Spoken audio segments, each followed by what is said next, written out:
One of the biggest pain points for a lot of Unity users has always been the lack of powerful artist-friendly tools. Luckily, the wait is over. Unity has acquired Polybrush and ProBuilder, which are two really powerful assets for building levels inside of the Unity editor. Polybrush is still in beta, but it already has a bunch of great tools for sculpting, painting, texturing, and quickly adding prefabs to your levels. So in this video, we'll have a look at how to use it. Also, special thanks to Encode We Trust, Patrick McGinley, Diego Guy, Frank, Tristan Daum, Dai Win, Befio, Infinity PBR, and Yorai Omer for their support on Patreon. And with that, let's get painting! So to start using Polybrush, we need to make sure that we include it in our project. At the time of recording this video, it's available on GitHub. I'll of course have a link to it in the description along with this example scene. Now once you have the tools installed, we can go to the top here and go into Tools, Polybrush, and open up the Polybrush window. And right away this window pops up. We can put it somewhere in the Unity editor, or we can right click on it and hit Open as Floating Window, and then we can have it kind of to the side of our scene view here. And right away now, if we select a mesh in our scene, so I'm going to select my example plane here and hover over it, we can see that our brush appears. If I hold down left mouse, I can actually sculpt this plane. But depending on your lighting environment, the changes can be pretty hard to see. So what I like to do is normally go to the top left corner and change from shaded to shaded wireframe. This helps show what's happening whenever we sculpt our mesh. I do, however, want to make the wireframe a bit more transparent. Luckily, we can quickly do this by going Edit, Preferences, then selecting Colors, and if we scroll to the bottom, there is one here called Wireframe Overlay. Here we can change the color of it. I'm just going to keep this black, but we can also reduce our alpha. There we go, so it's just a subtle effect. Let's then close down our preferences, and now we're ready to go through the different tools at our disposal. At the very top here, you can choose what painting mode you want to use. Currently we're in sculpting mode, which allows us to push and pull vertices. So here, by simply clicking, we can create hills, and if we hold down Ctrl while clicking, we can go ahead and push the vertices back in. Then we of course have all of our brush settings, and these are pretty much the same for all of our tools. Here we can control the outer radius of our brush. We can either control this using the slider, as you can see I've just made it a lot bigger, or we can hold down Ctrl and scroll in order to change it. We can also change the inner radius of our brush using this slider here, or we could simply hold down Shift and scroll. If we fully increase our inner radius, we'll get a very hard brush, and if we decrease it, we'll get a much softer brush. Finally, we can control the strength of our brush by using the slider in the middle here. We can also hold down both Ctrl and Shift while scrolling in order to change it. Of course, the greater the strength, the more we will influence the terrain while sculpting. When we are satisfied with our brush settings, we also have some settings for how we want to push and pull. Here we can choose whether or not we want to ignore open edges. You can see with this enabled, we won't actually be able to change the height of the sides of our plane here. Whereas if I change that, we can clearly influence that as well. I'm just going to leave that on for now. We also have a setting called Brush Normal is Sticky. With this enabled, if we place our brush somewhere on the mesh and click and drag, we'll change all the vertices in the same direction as when we started. Whereas if we disable this, the brush will go ahead and change them in the direction that it's currently facing at all times. We can also change the direction that we want to use here. We can use either the Brush Normal, which is just the way that the brush is facing. Another option is Vertex Normal, which will pull each one of the vertices in their current direction. So you can see here what that does. Or we can choose a given direction. If we wanted to pull all vertices to the right here, we could do that. I'm just going to leave this at Brush Normal. And finally, the brush effect allows us to control the overall strength of our brush. Most of the time we just use the strength to fine-tune this. But if you're working with a very large or very small model, you might want to go and adjust the brush effect. And now we've actually created some detail to our plane. However, when sculpting, we often end up with these fairly hard edges. Luckily, Polybrush has a tool for smoothing these out. To select this tool, we click on the second icon up here. Now I'm going to increase the strength of my brush here. And you can see right away when we start painting, it kind of smooths out our entire surface. And now it actually looks much better and more natural. One of the cool things about Polybrush is that it doesn't only work on flat planes. We can use it to sculpt and paint any kind of mesh. For example, if we're working with a sphere, I can go under the Sculpt tool, and now we can actually sculpt directly on the sphere. So this opens up a world of possibility. For now, let's go back to our example plane. And the last thing that I want to show you before we move on to coloring is brush mirroring. These are the settings right here in the middle of our window.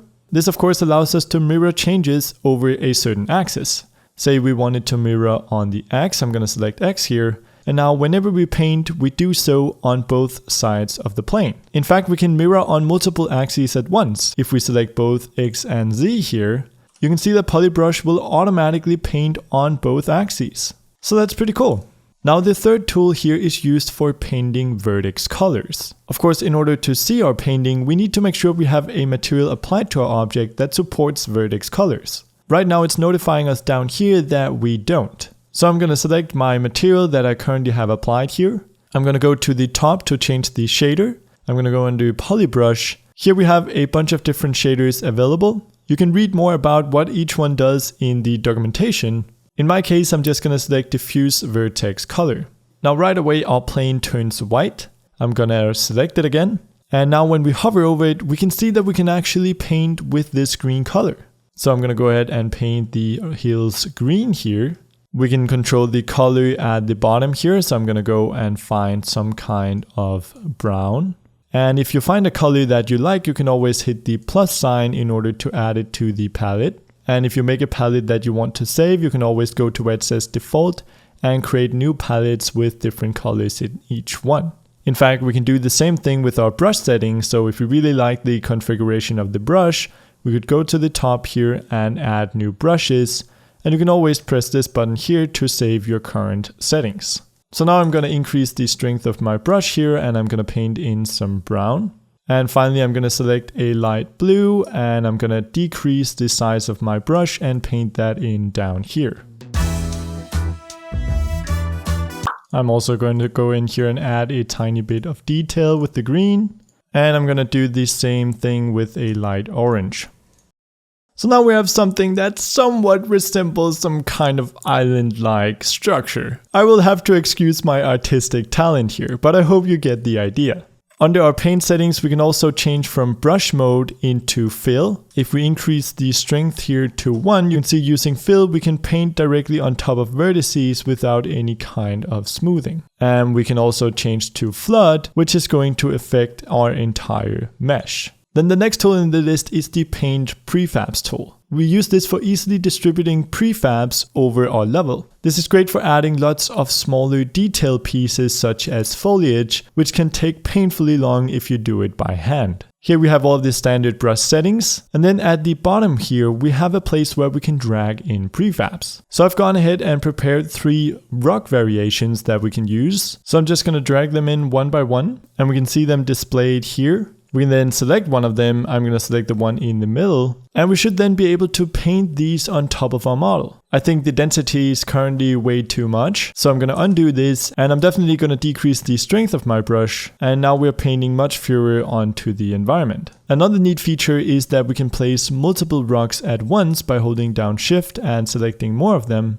and now we can easily scatter rocks of different sizes throughout our environment. We also have a few placement settings that we can configure. Here we can choose whether or not we want to use the pivot of the object when determining how to place it. In my case, I've gone ahead and prepared a pivot that makes sense, so I want that enabled. Another important setting is the hit surface is parent, which when it is enabled will go ahead and place all the objects under the surface that we paint to. This is great for not cluttering your hierarchy. And finally, if you want to avoid overlap, you can turn this on as well. So now I'm just going to place a few rocks around the environment here. And I would say that that looks good, but I know it doesn't, so I'm just going to pretend that I don't care.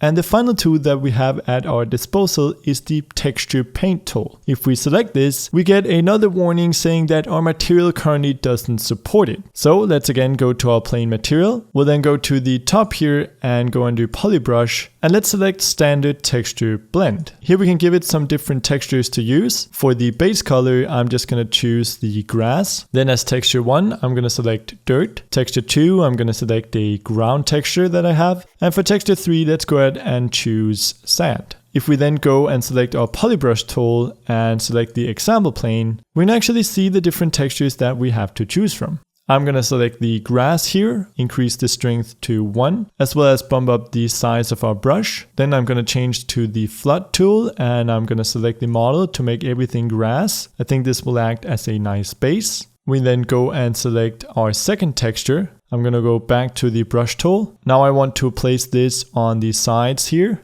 There we go.